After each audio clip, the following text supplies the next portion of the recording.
Lockdown में corona है सबका रोना, डरने वाली बात नहीं है, सावधानी हमको रखनी है, 1 मीटर की दूरी से ही बात है हम सबको करनी है। बच्चों आओ पढ़ो सभी, कोरोना से डरो नहीं, बच्चों आओ पढ़ो सभी, कोरोना से डरो नहीं, पढ़ना लिखना है सबको, आगे बढ़ना है सबको।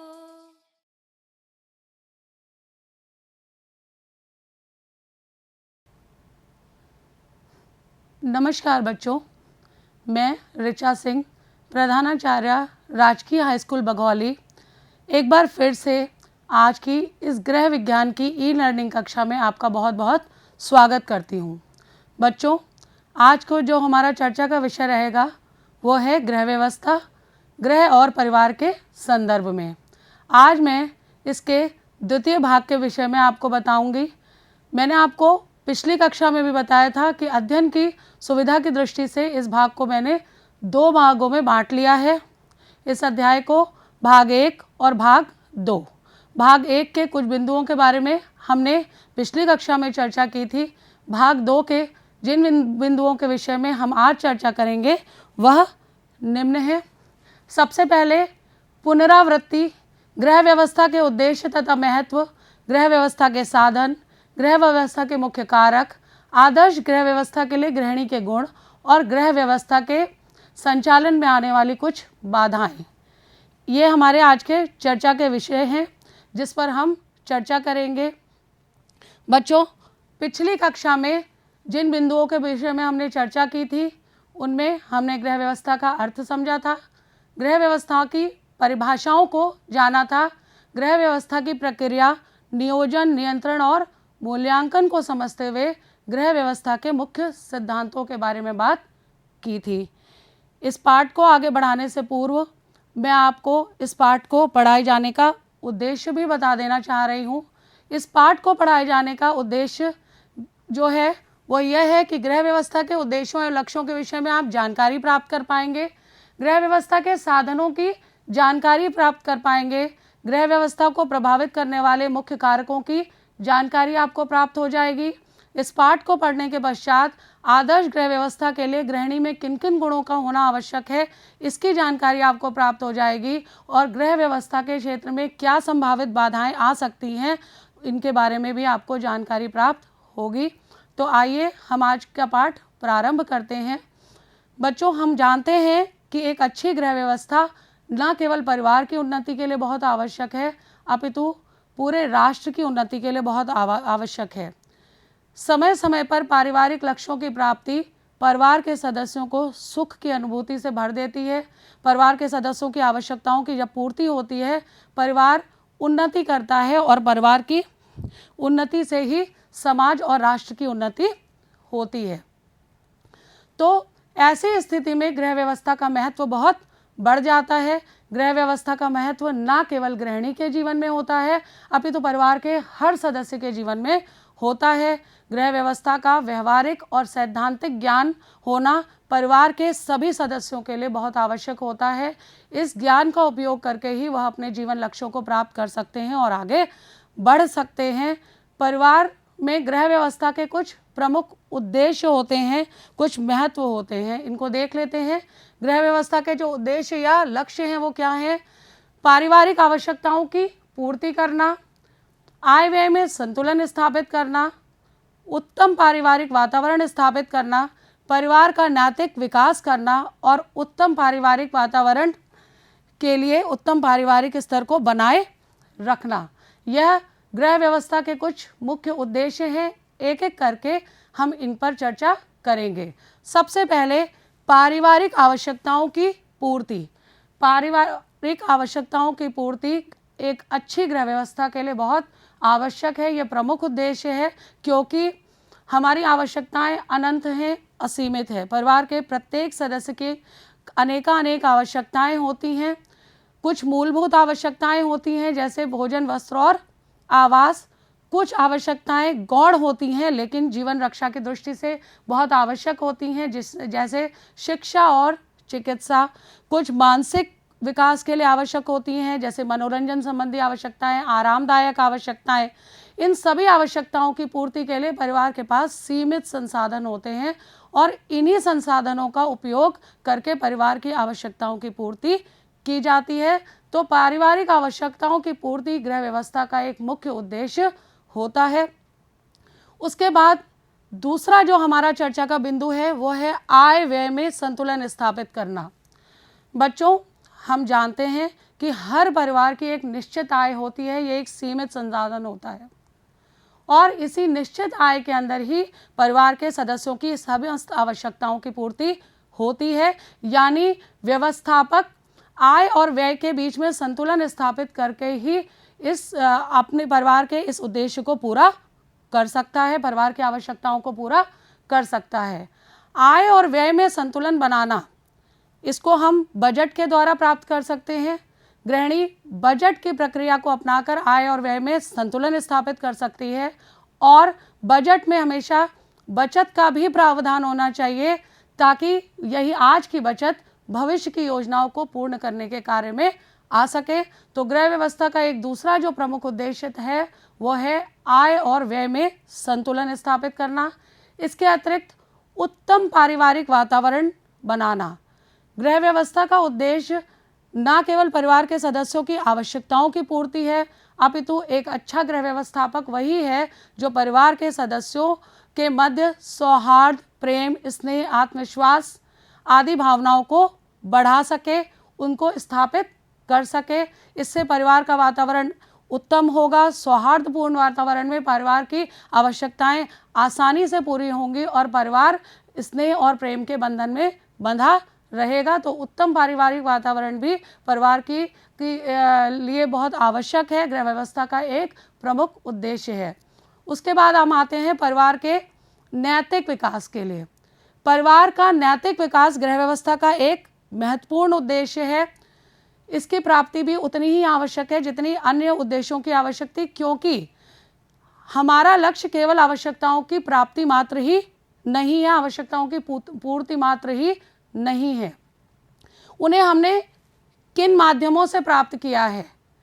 क्या उद्देश्यों की पूर्ति करते समय हमने अपने परिवार की परंपराओं को ध्यान में रखा है, अपने नैतिक मूल्यों को ध्यान में रखा है, सच्चाई, ईमानदारी आदि गुणों को हमने ध्यान में रखकर इन आवश्यकताओं की पूर्ति करी है, ये भी उतना ही आवश्यक है। बच्चों, परिवार के सभी सदस्यों में, विशेष तौर पे बच्चों में, किशोर वय बच्चों में, छोटे बच्चों में समय रहते नैतिक विकास का होना बहुत ज़रूरी होता है, क्योंकि नैतिक विकास के द्वारा ही एक अच्छे राष्ट्र का, एक आदर्श समाज की स्थापना की जा सकती है। और अंत में है उत्तम पारिवारिक स्तर को बनाए रखना। यह भी एक गृह व्यवस्था का बहुत महत्वपूर्ण उद्देश्य है। उत्तम पारिवारिक वातावरण के अभाव में परिवार अपनी सभी आवश्यकताओं को पूर्णतया पूरा नहीं कर पाएगा, लक्ष्यों को प्राप्त नहीं कर पाएगा।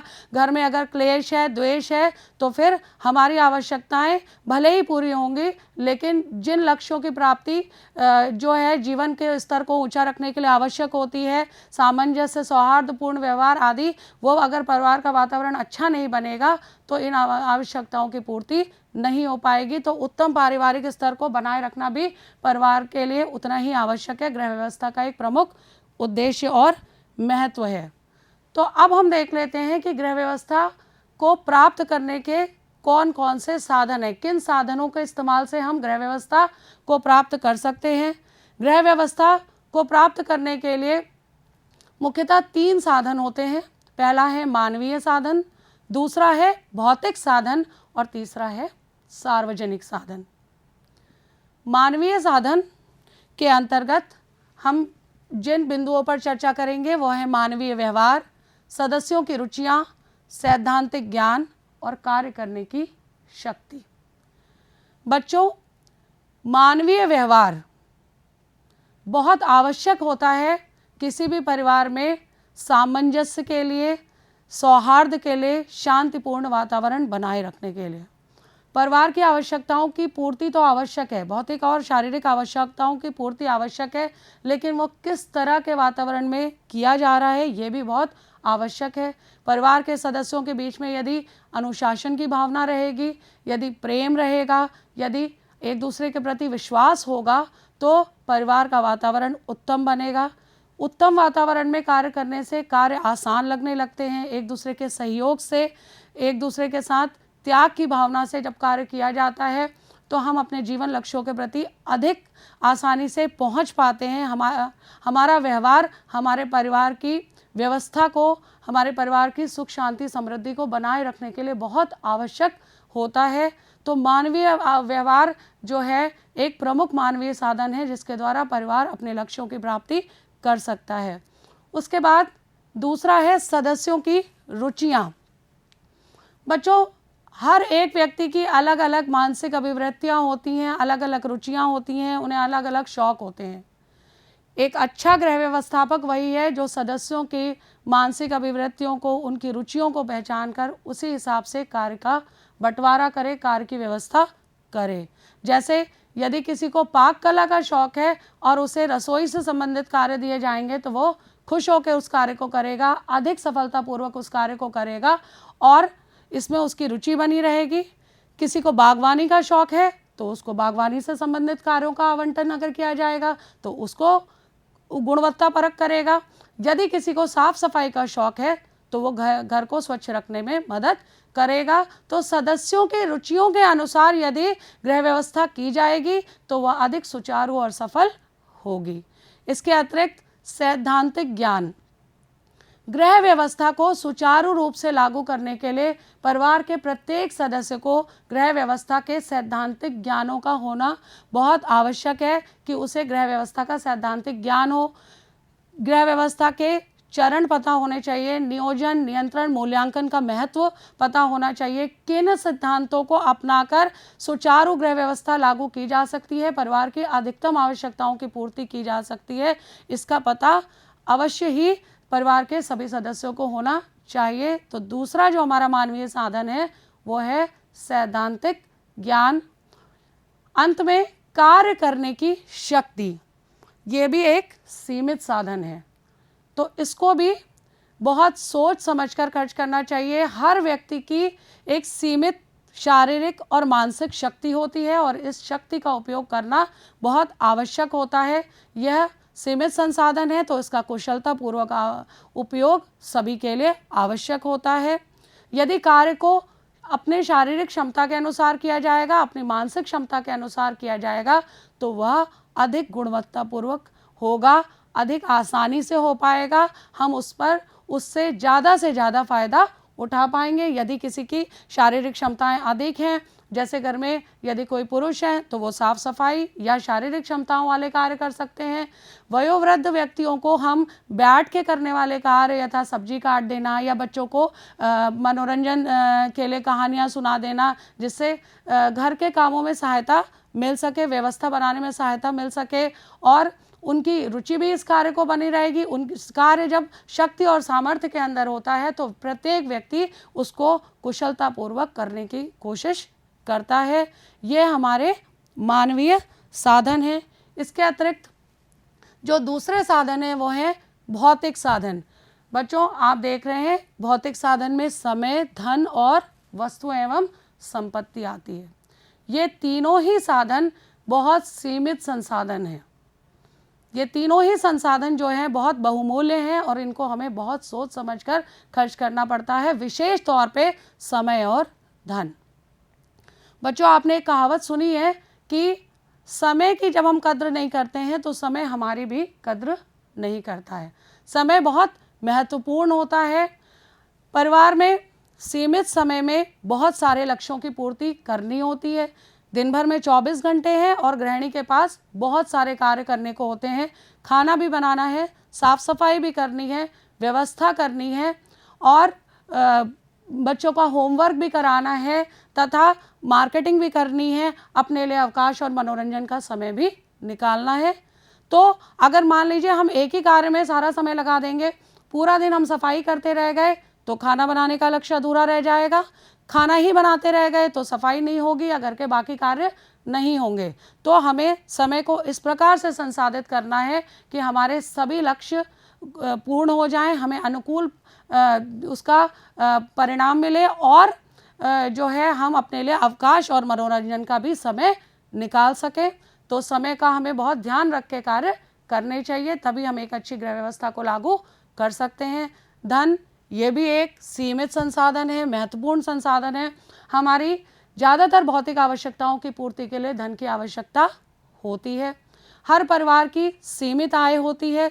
आय के बहुत सारे साधन हो सकते हैं, नौकरी है, व्यवसाय है, कृषि है, बहुत साधनों से धन आ सकता है, लेकिन जो भी धन आएगा वो परिवार की आवश्यकताओं की पूर्ति के सापेक्ष सीमित होता है और इसी सीमित आय के अंदर हमको व्यय करना पड़ता है और कुछ धन को भविष्य की योजनाओं में निवेश करने के लिए भी बचा के रखना पड़ता है।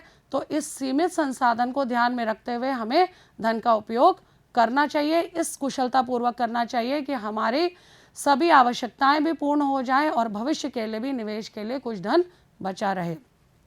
इसके बाद आता है वस्तुएं एवं संपत्ति। वस्तुएं एवं संपत्ति के अंतर्गत गृह कार्य से संबंधित वस्तुएं आती हैं, यथा फर्नीचर है या फिर रसोई में कार्य करने वाले उपकरण हैं या फिर गृह की सफाई करने वाले उपकरण हैं। इस तरह के बहुत सारे उपकरण जो हैं उनके वो भौतिक साधनों के अंतर्गत आते हैं। संपत्ति जैसे दुकान है, जैसे हमारे पास ज़मीन है कृषि योग्य या फिर मकान किराए पे लगा है, तो इन वस्तुओं और संपत्ति का उचित उपयोग करके हम अपने परिवार की व्यवस्था कर सकते हैं, अपने परिवार के लक्ष्यों की पूर्ति कर सकते हैं, अधिकतम आवश्यकताओं की पूर्ति कर सकते हैं। वस्तुओं एवं संपत्ति को उपयोग करते समय हमें उनके रखरखाव का ध्यान रखना चाहिए कि हम उनका उचित रखरखाव करें। हमें उनके उपयोग की जानकारी होनी चाहिए। जब हम घर से संबंधित वस्तुओं का या जिसको कहते हैं रसोई के उपकरणों को या विभिन्न सफाई के उपकरणों को, यथा जो है वॉशिंग मशीन है या फिर आपका वैक्यूम क्लीनर है, इन सब को इस्तेमाल कर रहे हैं या मिक्सर और ग्राइंडर को, तो इनका सही इस्तेमाल हमको आना चाहिए और इनके रखरखाव की हमें पूरी जानकारी भी होनी चाहिए। इसके अतिरिक्त तीसरे प्रकार के जो साधन हैं वो हैं सार्वजनिक साधन। सार्वजनिक साधन के अंतर्गत सरकार द्वारा प्रदत्त ऐसी सुविधाएं हैं जिनको इस्तेमाल में लाकर हम अपने बहुत सारे संसाधनों की बचत कर सकते हैं और अनेक लाभ उठा सकते हैं। परिवार अपनी आवश्यकताओं की पूर्ति कर सकता है। ये साधन है विद्यालय, अस्पताल, पुस्तकालय, बैंक, डाकघर, धार्मिक स्थल, यातायात, विद्युत एवं दूरसंचार, कानून व सुरक्षा। यह वह साधन है जिनके द्वारा परिवार अपनी सभी आवश्यकताओं की पूर्ति कम से कम संसाधनों में कर सकता है। विभिन्न सरकारी विद्यालयों में बहुत कम शुल्क पर उच्च गुणवत्तापूर्वक शिक्षा दी जाती है। विभिन्न योजनाओं के अंतर्गत छात्र छात्रवृत्ति प्राप्त करते हैं और अपनी आवश्यकताओं की, शिक्षा रूपी आवश्यकता की पूर्ति करते हैं। परिवार का जीवन स्तर उच्च होता है। अस्पताल में चिकित्सा संबंधी सुविधाएं मिलती हैं। गुणवत्तापरक चिकित्सा से हमारा शरीर स्वस्थ रहता है। कम चिकित्सा शुल्क में हम अधिकाधिक सुविधाएं उठा सकते हैं।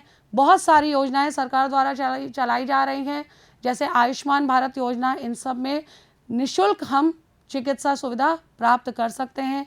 पुस्तकालय का उपयोग हम अपने पढ़ाई रूपी आवश्यकता की पूर्ति के लिए कर सकते हैं।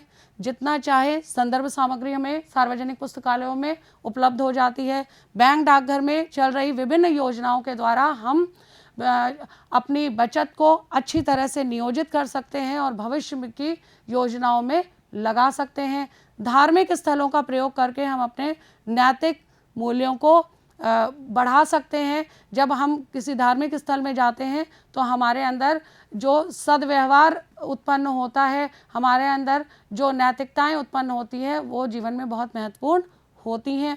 इसके अलावा यातायात का साधन, हम अगर पब्लिक ट्रांसपोर्ट को अपनाएंगे तो फिर हम ईंधन की बचत करके राष्ट्र के संसाधनों की बचत में अपना योगदान दे सकते हैं। विद्युत एवं दूरसंचार विभाग, कानून व सुरक्षा, ये ऐसी सुविधाएं हैं जो सरकार द्वारा हमें प्रदत्त की गई हैं। इनका हम अनेक लाभ उठाकर इनके द्वारा अपने परिवार की समस्त आवश्यकताओं की पूर्ति बहुत अच्छी प्रकार से कर सकते हैं। ये तीनों ही साधन हमारे लिए बहुत महत्वपूर्ण हैं।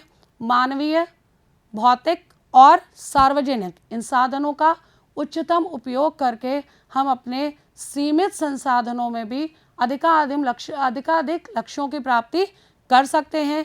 जब जैसे जैसे पारिवारिक लक्ष्यों की प्राप्ति होती है, परिवार का जीवन स्तर ऊंचा होने लगता है और परिवार उन्नति करता है।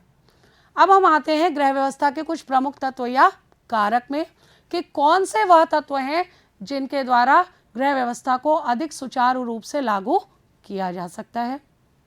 सर्वप्रथम सुविधाजनक घर। सुविधाजनक घर सुचारू गृह व्यवस्था के लिए बहुत आवश्यक है। घर चाहे हम किराए पे लें या स्वयं का बनवाएं, इसको लेते समय या बनवाते समय हमको प्रत्येक सदस्य की आवश्यकता, सदस्यों की संख्या और उनकी आवश्यकताओं को ध्यान में रखना चाहिए। घर इस तरह से बना हुआ होना चाहिए कि परिवार के सभी सदस्यों के लिए ज़्यादा से ज़्यादा सुविधाजनक हो। यथा सुविधाजनक घर में रसोई घर और भंडार घर यदि पास पास होगा तो गृहिणी का श्रम और समय दोनों बचेगा। ड्राइंग रूम हमेशा बच्चों के अध्ययन कक्ष से या बेडरूम से दूर होना चाहिए ताकि मेहमानों के आने पर भी बच्चों को कोई पढ़ाई में असुविधा ना हो, उनकी पढ़ाई डिस्टर्ब ना हो। और घर लेते समय ये भी ध्यान रखना चाहिए कि घर के लोगों की अवस्था क्या है। यदि घर में बुजुर्ग हैं तो निचली मंजिल पर घर होगा तो बार बार उन्हें सीढ़ी चढ़ने उतरने में या लिफ्ट के प्रयोग में से असुविधा का सामना नहीं करना पड़ेगा। शौचालय वगैरह कमरे के नज़दीक होंगे तो रात में उठकर अगर शौचालय का प्रयोग करना होगा तो वह आराम से कर सकेंगे। जितना अधिक सुविधाजनक घर होगा उतना ही गृह व्यवस्था सुचारू रूप से लागू हो पाएगी। तो इसको ध्यान में रखते हुए हमको घर का चयन करते समय घर के सदस्यों की संख्या, उनकी अवस्था, उनकी ज़रूरतों को ध्यान में रखना चाहिए। अब दूसरे बिंदु पर हम आते हैं स्वच्छता। बच्चों, स्वच्छता जीवन में बहुत आवश्यक है। स्वच्छता के अभाव में कितना भी सुंदर घर हो, कितना भी आकर्षक घर हो, लेकिन वह अगर स्वच्छ नहीं है तो वह अच्छा नहीं लगेगा। चीज़ें बिखरी हैं, अव्यवस्थित है, गंदगी है तो वह घर कभी भी अच्छा नहीं कहलाएगा। घर की स्वच्छता से गृहिणी की सुघड़ता का पता चलता है। घर स्वच्छ रहता है तो परिवार के लोग स्वस्थ रहते हैं, बीमारियां नहीं फैलती हैं। रसोई घर में अगर स्वच्छता होगी तो बीमारियां नहीं फैलेंगी और घर के लोग निरोगी रहेंगे, और जहां निरोगी रहेंगे वहीं पे वो आगे उन्नति कर सकते हैं, अपनी आवश्यकताओं की पूर्ति कर सकते हैं। यदि रोज बीमार ही रहेंगे तो फिर वो अपने लक्ष्यों को प्राप्त करने में सक्षम नहीं होंगे। अब हम अपने अगले बिंदु पर आते हैं, जलवायु और प्रकाश की उचित व्यवस्था। जल, वायु और प्रकाश की उचित व्यवस्था प्रत्येक घर की प्रमुख ज़रूरत है।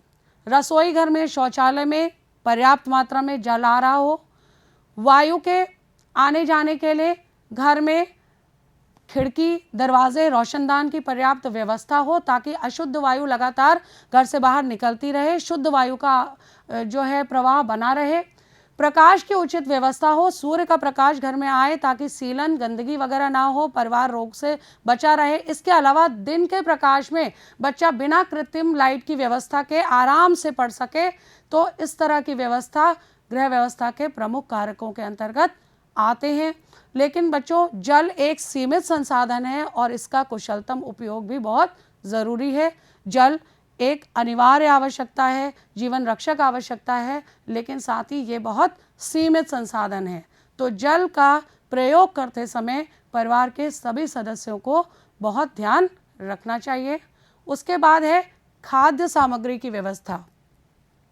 क्योंकि भोजन एक प्रमुख आवश्यकता है तो घर की गृहिणी की का जो प्रमुख कर्तव्य होता है वो घर के सदस्यों के लिए खाद्य सामग्री की भरपूर व्यवस्था करे। मेहमान यदि आ रहे हैं तो उनके लिए, उनके आवभगत के लिए उपयुक्त खाद्य सामग्री हो। घर के लोगों को स्वस्थ और निरोगी रखने के लिए अवस्था के अनुरूप, घर के सदस्यों के अनुरूप खाद्य सामग्री की व्यवस्था समय समय पर होनी चाहिए। घरेलू सामग्री की व्यवस्था होनी चाहिए। घरेलू सामग्री यानी दैनिक उपयोग में आने वाले जैसे बर्तन है, वस्त्र है, बिस्तर है और इस तरह के बहुत सारे संसाधन जो है घरेलू उपकरण हैं, इनकी समय समय पर मरम्मत होनी चाहिए, इनका रिप्लेसमेंट होना चाहिए। तो इन सभी आवश्यकताओं की पूर्ति के द्वारा ही हम अपनी एक सुचारू गृह व्यवस्था को लागू कर सकते हैं। आदर्श गृह व्यवस्था के लिए गृहिणी के अंदर क्या गुण होने चाहिए ये देख लेते हैं। साक्षरता तथा नियोजन संबंधी निपुणता, यदि गृहिणी साक्षर है तो वह नई तकनीकों का इस्तेमाल करके घर को उचित रूप से व्यवस्थित कर पाएगी। नई तकनीकों का इस्तेमाल उसको आएगा, किस तरह से नए संसाधनों का उपयोग करके वो श्रम और शक्ति को बचा सकती है ये उसको समझ में आ जाएगा और उसको उपयोग कर लेगी। अच्छा स्वास्थ्य और हंसमुख स्वभाव, महिला जितनी अच्छे स्वास्थ्य की होगी, निरोगी होगी, हंसमुख होगी, वो उतना ही अच्छी तरह से घर की व्यवस्था करेगी। दक्षतापूर्ण कार्य करना महिला को आना चाहिए, कार्य स्किल्ड होना चाहिए ताकि संसाधनों की बर्बादी ना हो। घर की व्यवस्था करते समय महिला को बहुत सहनशीलता व धैर्य व्यवहार में रखना चाहिए। सभी से स्नेह व मधुर व्यवहार करना चाहिए। मितव्ययिता या किफ़ायत गृहिणी का प्रमुख गुण होता है जिसको गृहिणी को अपनाना चाहिए और कम से कम संसाधनों के इस्तेमाल से अधिकतम आवश्यकताओं की पूर्ति करना आना चाहिए। और यदि महिला पाक शास्त्र में निपुण है तो यह सोने पे सुहागा है, क्योंकि घर के सदस्यों के पाक संबंधी आवश्यकताओं की पूर्ति इसी के द्वारा होती है। अब हम उत्तम गृह व्यवस्था की बनाए रखने में बाधाएं देख लेते हैं। पारिवारिक लक्ष्यों का यदि समुचित ज्ञान का अभाव है गृहिणी में तो वह पारिवारिक लक्ष्यों की प्राप्ति नहीं कर पाएगी। अगर उपलब्ध साधनों के समुचित ज्ञान का अभाव है, उसे संसाधन ही नहीं पता है कि उनको किस तरह इस्तेमाल करना है, मिक्सर ग्राइंडर है लेकिन इस्तेमाल करना नहीं आता, तो महिला गृह व्यवस्था को कुशलतापूर्वक नहीं संचालित कर पाएगी। कार्य कुशलता का निम्न स्तर, हर कार्य को करने के लिए कुशलता चाहिए और उस कुशलता के लिए महिला को अभ्यास होना चाहिए, तभी वो अपने कार्य को कार्य कुशलतापूर्वक कर पाएगी। इसके अंतर और विभिन्न घरेलू समस्याएं यथा निर्धनता है, अज्ञानता है, अशिक्षा है, परिवार में द्वेष और क्लेश की स्थिति या फिर परिवार में पति पत्नी के बीच में असमंजस्य जो है वह भी उत्तम गृह व्यवस्था को बनाए रखने में बाधाएं उत्पन्न करती हैं। तो बच्चों, आज का ये पाठ यहीं पे समाप्त होता है। हम इसको जल्दी से एक बार पुनरावलोकित कर लेते हैं। आज हमने क्या क्या सीखा। गृह व्यवस्था द्वारा जिन लक्ष्यों को प्राप्त किया जाता है उन्हें ही हम गृह व्यवस्था के उद्देश्य कहते हैं। पारिवारिक साधनों का उचित एवं अनुकूलतम उपयोग गृह प्रबंधन व्यवस्था के लिए अनिवार्य है। गृह व्यवस्था के साधनों को मुख्यतः हम 3 भागों में बांट सकते हैं: मानवीय साधन, भौतिक साधन और सार्वजनिक साधन। सुविधाजनक घर, स्वच्छता, जलवायु और प्रकाश की उचित व्यवस्था, खाद्य सामग्री की व्यवस्था आदि गृह व्यवस्था के प्रमुख तत्व हैं। उत्तम गृह व्यवस्था के लिए आदर्श एवं कार्यकुशल गृहिणी की आवश्यकता होती है। लक्ष्यों का ज्ञान न होना, नई जानकारी का अभाव, कार्यकुशलता में कमी आदि तत्व गृह व्यवस्था के संचालन में बाधा उत्पन्न करते हैं। बच्चों, आज का ये पाठ यहीं पर समाप्त होता है। अब मैं इस पाठ से संबंधित आपको कुछ गृह कार्य देना चाहती हूँ जिसको आपको करना है। पहला है, गृह व्यवस्था के उद्देश्यों को विस्तार पूर्वक बताइए। दूसरा है, गृह व्यवस्था के लिए उपलब्ध साधन कौन कौन से हैं, उन साधनों का क्या महत्व है। और तीसरा है, गृह व्यवस्था के संचालन में आने वाली बाधाएं क्या हैं। इस गृह कार्य को आपको अपनी पाठ्यपुस्तक की मदद से करना है।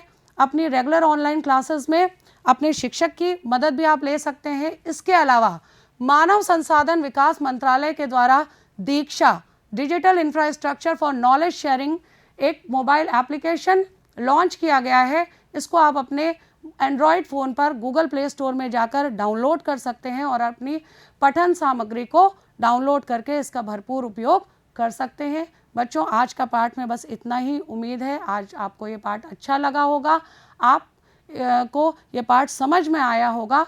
अगले भाग में हम फिर मिलेंगे, अगले पाठ के लिए हम फिर मिलेंगे। तब तक के लिए स्वस्थ रहिए, खुश रहिए। धन्यवाद, नमस्कार।